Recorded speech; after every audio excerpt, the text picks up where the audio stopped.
जितेंद्र आव्हाड आणि समोरच्यांच्या पायाखालची वाळू सरकलेली आहे.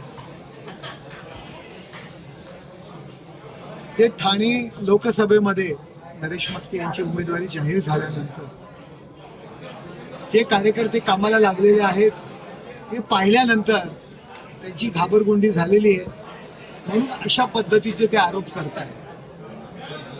मी आता 53 वर्षाचा आहे, 54 वर्षाचा आहे. मी 25-26 वर्षाच्या असतानाची ती कहाणी स्टोरी बनवण्याचा प्रयत्न करतायत की मी काँग्रेसमध्ये जाणार होतो. शरद पवारांनी फोन केला, उद्धवजींना फोन केला की त्याला जाऊन देऊ नका. माझ्या ते स्वतः बरोबर शरद पवारांनाही गद्दार ठरवत आहे. मी शिवसेनेत होतो, राणे साहेबांनी त्यावेळी भूमिका घेतली. मी कोकणातला होतो, राणे साहेबांबद्दल थोडी आपुलकी होती, परंतु काँग्रेसमध्ये जाण्याचा काही विषय नव्हता. माझी जी काही चर्चा कोणी घडवली त्यांच्या सोबत राहून मी आरोप करताय स्वतःचं महत्व वाढवण्याकरता. जर मी काँग्रेसमध्ये जाणार होतो आणि ही खबर जितेंद्र आव्हाड शरद पवारांना देतात आणि शरद पवार उद्धवजींना सांगतात की नरेश म्हस्के यांना काँग्रेसमध्ये जाऊन देऊ नका. नरेश म्हस्के खूप कामाचा माणूस आहे.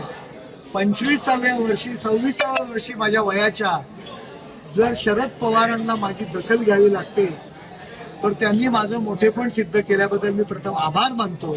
आणि हे काँग्रेसमध्ये आणि राष्ट्रवादीचे, हे तरी राष्ट्रवादीचे होते आणि तेव्हाही त्यांची युती होती, आघाडी होती. आणि जर मी काँग्रेसमध्ये जाणार होतो आणि ही खबर राष्ट्रवादीवाले शिवसेनेला देतात, शरद पवार शिवसेनेला फोन करतात, याचाच अर्थ ते आघाडीशी गद्दारी करत होते. राष्ट्रवादीवाला काँग्रेसमध्ये जाणारा माणूस थांबवतो, याचा अर्थ तू तुमच्या आघाडीशी गद्दारी करतोय. म्हणजे 25 वर्षापूर्वी सुद्धा आव्हाड गद्दारी करत होते आणि शरद पवार पण गद्दारी करत होते, याचा अर्थ तोच होतो.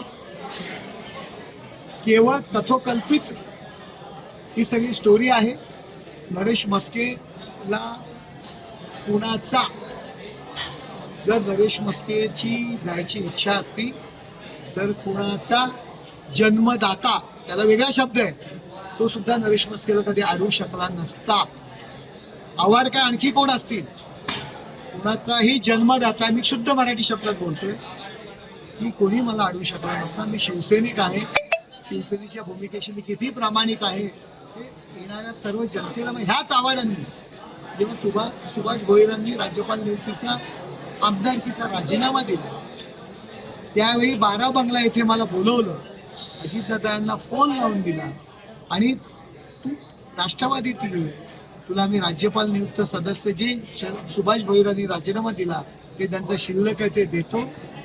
त्याच आव्हाडांना मी अजितदादांना सांगितलं मी शिवसैनिक आहे, मी कधीही शिवसेना सोडू शकत नाही. याला पुरावा नजीब मुल्ला आहेत, त्यांना तुम्ही जाऊन विचारा. नजीब मुल्ला याला पुरावा आहे. आव्हाड साहेब, तुमच्या पायाखालची वाळू सरकलेली आहे, तुम्हाला माहिती आहे. आता मुंब्रा पण धोक्यात आहे. त्यामुळे अशा पद्धतीचे वक्तव्य आणि आव्हाड साहेबांचं जे माझ्यावर हे सध्या जे प्रेम आहे याच्या मागचं कारण मुंब्र्याचा जो खुट्टा आहे तो खुट्टा नरेश म्हस्केने हलवलेला आहे. आणि म्हणून आव्हाड साहेब घाबरले.